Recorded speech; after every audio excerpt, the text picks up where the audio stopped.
number 3. Now we're going to dig into this one tonight. The value of authority depends on what? The power. Oh, go ahead. What'd you say? Hey, very good. The power behind it, right? If there's no power behind it, you don't have authority, do you? Very good. All right, number 4. When you are in a crisis, where should you look for help? What do you think? D. We should look to the greater one who dwells in our hearts, right? Very good. All right. Can we exercise authority over a person's will? This is a tough one, isn't it? B. No. We can't exercise authority over a person's will. In other words, you can't make somebody do something. Can you? Exactly. So you don't have the authority to, like, I can't make Elder Kim pray at 3:00. You better pray at 3:00 or else I can't make you. Right? I can't make you. We're only ever to exercise authority over the spirit. You can't make your supervisor treat you better, but you can talk to that spirit that's making her treat you mean and deal with that. Because that's where the problem lies, in that spirit. So no, we don't have authority over people because we wrestle not against flesh and blood, right? It's actually B. Yeah, no, you can't make a person do something, but you can speak to that spirit. That's what we have authority over because we're not wrestling against people. Now you can make them do it. You put them in a chokehold or something, but you don't want to. You gonna do it now? Yeah, I'll do it. Exactly. You can't control their mind. But we can deal with that spirit that's working on their mind. Mm-hmm. Sit down, Erica. She said, I may be sitting down, but I'm standing up in my mind. That's something. She told you that, huh? And I bet she got after, didn't she? No. Yeah, so this is a good thing just for us to sharpen up and to kind of see what we've read and what we're reading, what's sticking. What do we need to go back over and what's sticking in our mind. So that's a good thing. So let's talk about a little bit about week 1. The prayers of Paul. We found out how important the prayer in Ephesians 1 is, and the prayer, we found out how important it is. Because to do all of this stuff and to understand authority, we have to have revelation. And so those prayers are the key to opening doors to revelation. Now, I don't know about you, but how many people have been praying those prayers since we last got together with this? I've been praying that every day, that the eyes of my understanding being in line. I put me in there. And if you put you in there, then guess what? It's going to happen for you. And then next thing you know, you put somebody else in there. You know what? My uncle needs this. To the eyes of understanding being enlightened for Uncle Reggie. And, you pray all that. And then you can begin to see some changes. Because revelation, poof, the lights come on. Because you can't do much when the lights are out. You'll be stumbling around trying to find stuff, hit your foot, all that stuff. You ever get up in the middle of the night going to get something and you hit your foot real hard? Hit your big toe, just, oh boy. And some of you forget that you're saved when you do that. But you got to make sure that those lights come on. So, tonight, chapter 2. Chapter 2. What is authority? So now that we have the revelation, now that we have just that enlightenment of, who we are and what type of power we have. Remember, we have unlimited power living on the inside of us. Now that we understand that, we can move on to understand and define authority. So let's start off in Luke chapter 10, and we'll begin at verse 19. Luke chapter 10 and verse 19. So tonight, our goal is to define authority. That's what we're going to do. So Luke chapter 10, verse 19 says, "Behold, I give unto you power to tread on serpents and scorpions and over all the power of the enemy, and nothing shall by any means hurt you." Now, that's a powerful scripture. If you just read it at face value, it's powerful. Nothing by any means shall hurt me. He's given me power. And you notice that power is in here twice. I give you power, and then over all the power. There's two powers in this scripture. Now, in English, sometimes we only have one word for something. Like there's only one word for love in English. It's love. I love you. I love you too, baby. You know, there's one word in English. But in the Greek, there's several words for love. Same thing with power. There's more than one word for power. But the translators, they put the English word that we had that went with that. So I want to submit to you by definition in the Greek of what this is really saying in Luke 10:19. Because we got to know what this power is. If we have power, I got to know something about it. Because if I don't know about it, I can't really use it and it won't benefit me. You got power. Okay. That's just like saying I have keys to a car. Well, where the car at? I don't know, but I got keys to it. Anybody can find a set of keys. But do you have access to the car? So we want to make sure. So let's translate this. So when he says, "Behold, I give unto you power," let's talk about that first power. The first power in the original text is actually a Greek word, exousia. Exousia. E-X-O-U-S-I-A. Exousia. Exousia. That sounds like somebody sneezing. Exousia. No, exousia. Everybody say exousia. That's what that word was, what the original writers put there. Exousia. Now, exousia means mastery, superhuman delegated influence, jurisdiction, strength, and authority. That one word has all of that tied up into it. It means mastery, superhuman delegated influence, jurisdiction, strength, and authority.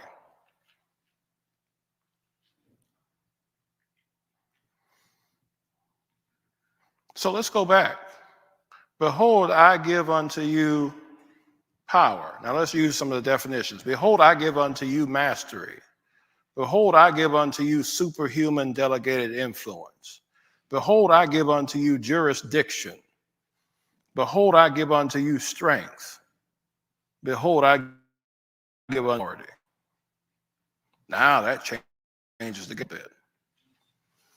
So behold, I give unto you authority to tread on serpents and scorpions and over all the power of the enemy.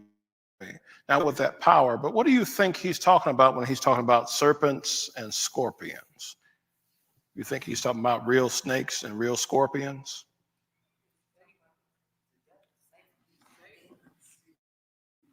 Demonic activity.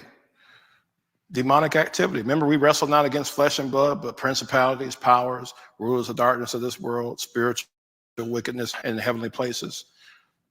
That's kind of similar to this verse. I give you authority to tread upon serpents and scorpions. Because when we think about a serpent in the Bible, we go back to the garden, right? What did the serpent do? Lied, and he deceived Eve, and Adam went along with her. The Bible said that her husband was with her, standing right there. And guess what? He had the authority to stop that situation.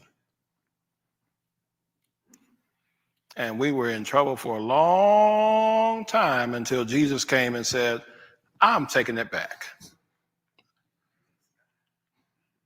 Used to be a deacon at my church growing up. He used to say, thank God for Jesus.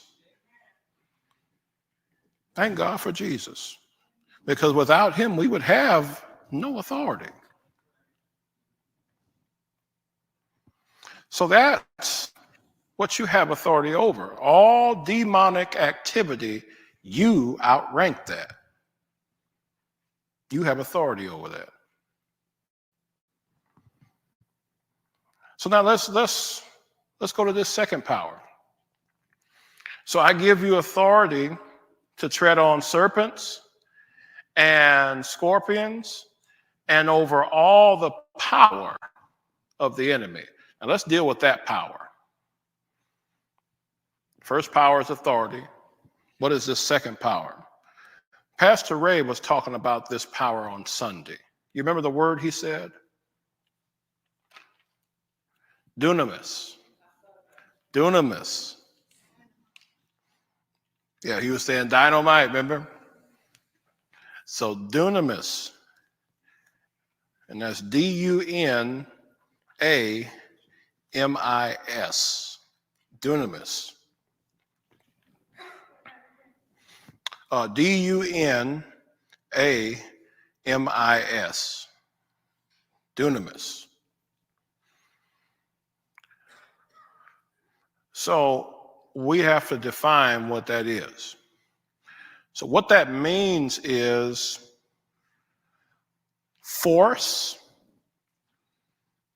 or ability. Force or ability.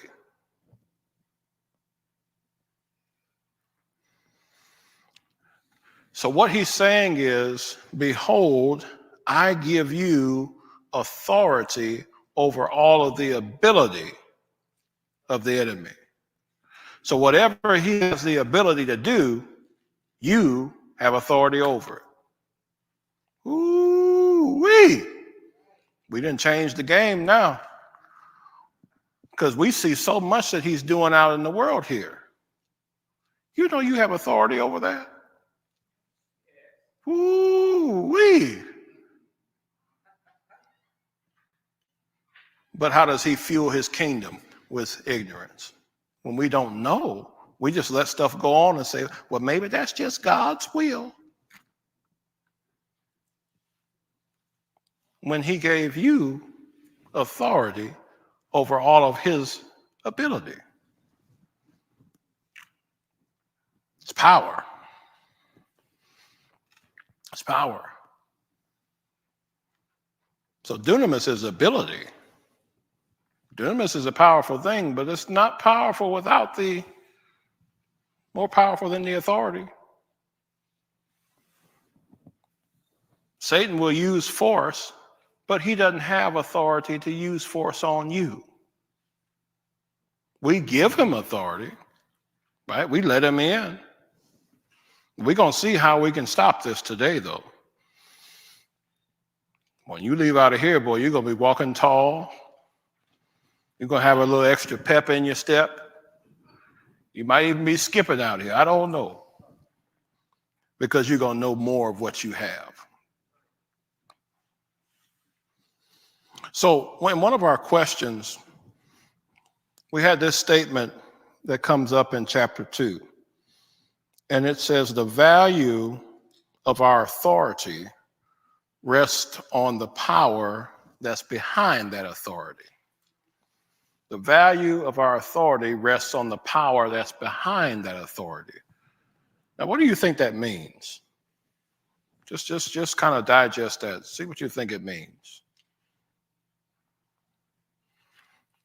The value of the authority that you have rests on the power that's behind it.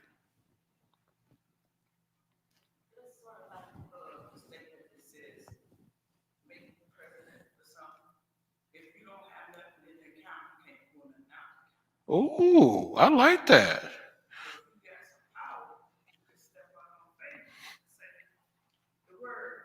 You know what you got in the bank.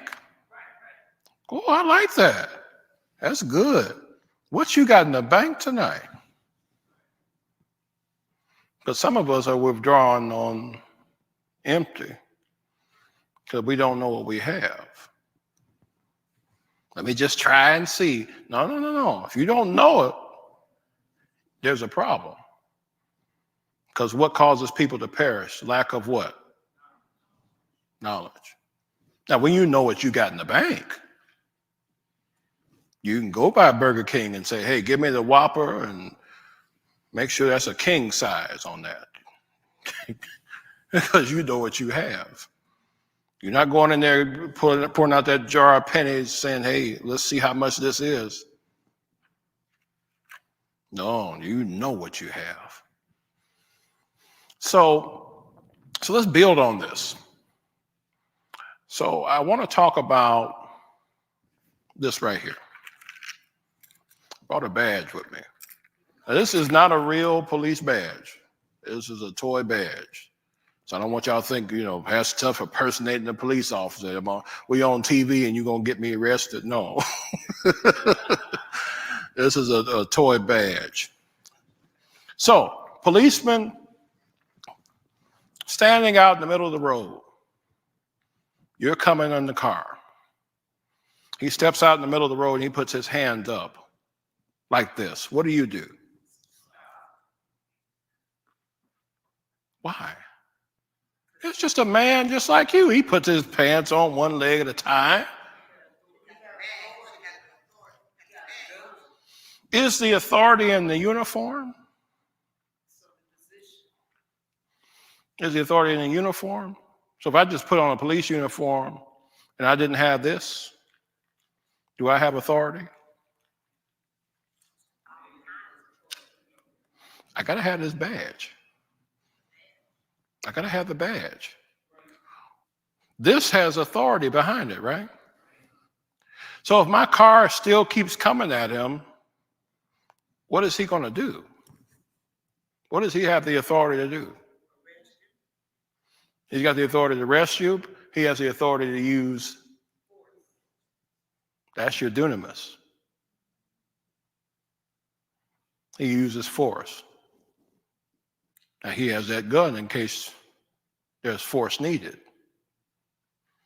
But that only comes from authority.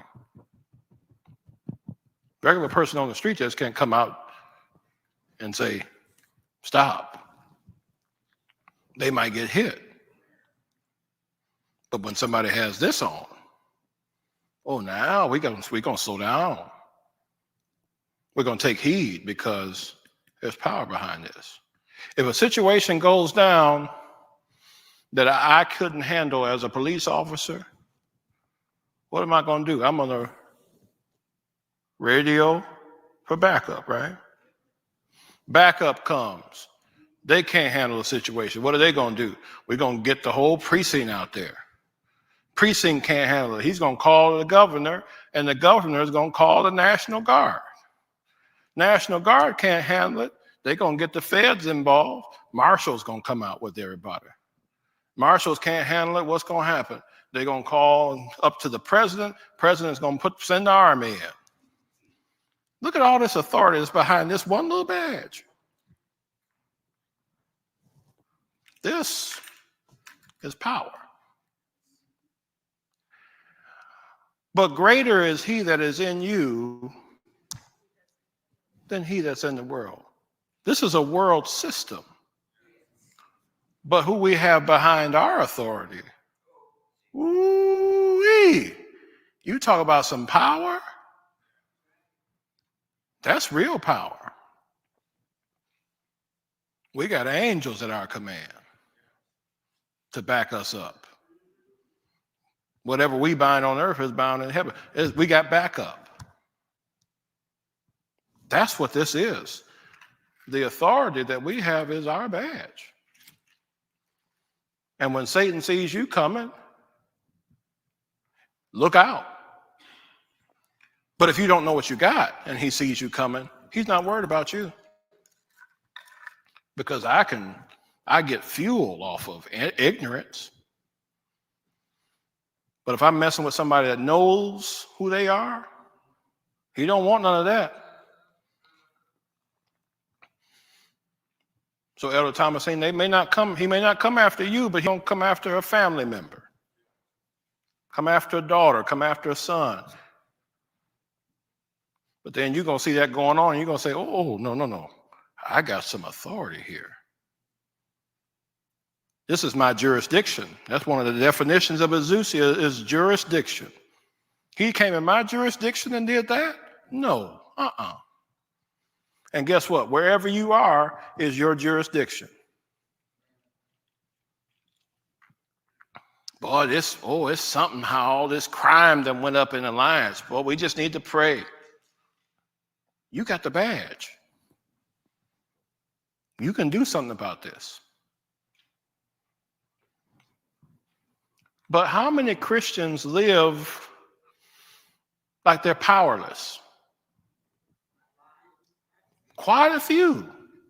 Noticing that. There's quite a few that don't walk in this thing, and they allow so much havoc to be wreaked across the land.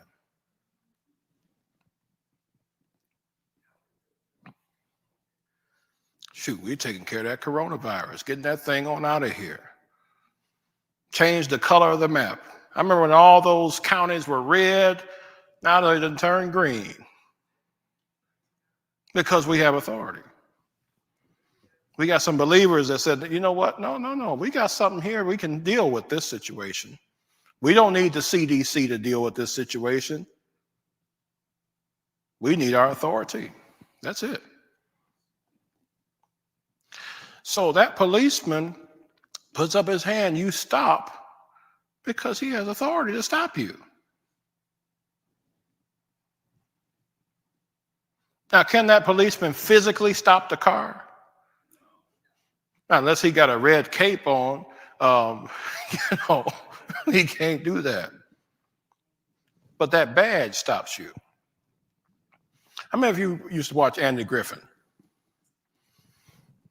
I came up, my father used to always have on Andy Griffin. And there was an episode where these men were selling fruit or something on the side of the road. And it was illegal for them to do that. So Barney goes out there and he's strutting his stuff and he tells them, hey, you're going to get on out of here because this is illegal. And these guys are much bigger than him. And they chased off Barney. Chased him off. He was acting all scary, and Andy kind of found out what was going on. And so he sent him back out there and said, hey, we got some lawbreakers out there. You need to go ahead and take care of that. And so he went back out there, and he's shaking away. But he found out something. He told those men, I know y'all bigger than me, but this badge right here represents people that are much, much bigger than you. Now, are you going to leave? And then they got a truck and left. Because he realized, I might not be strong enough to handle this, or fit enough, or big enough, but I represent power that's way bigger than what's in front of me. You got to realize what's representing on the inside of you. What type of power do we have? What did we talk about last time? What kind of power do we have on the inside of us? Is there a limit to it? Unlimited. It's just like a good phone plan. You get the unlimited talk, unlimited text, unlimited data. You're doing pretty good with that, aren't you? It was bad times when we had that stuff where it was limited. I'll call you back on my house phone. Now I can't because I don't have that many minutes on here. I remember when that stuff first came out and they had the nights and weekends. So he said, call me tonight, girl, because I don't have that many daytime minutes. I'm so glad they got rid of that, because that was terrible. You'd have like 2 daytime minutes and all the nights and weekends you wanted. Only could talk to people at night. You might have a man calling you for a job, and you got 2 minutes to talk to him. Unlimited. So because that power backs up that badge, the government will step in when you need them to, if there's a challenge that you can't handle, because you represent an unlimited power.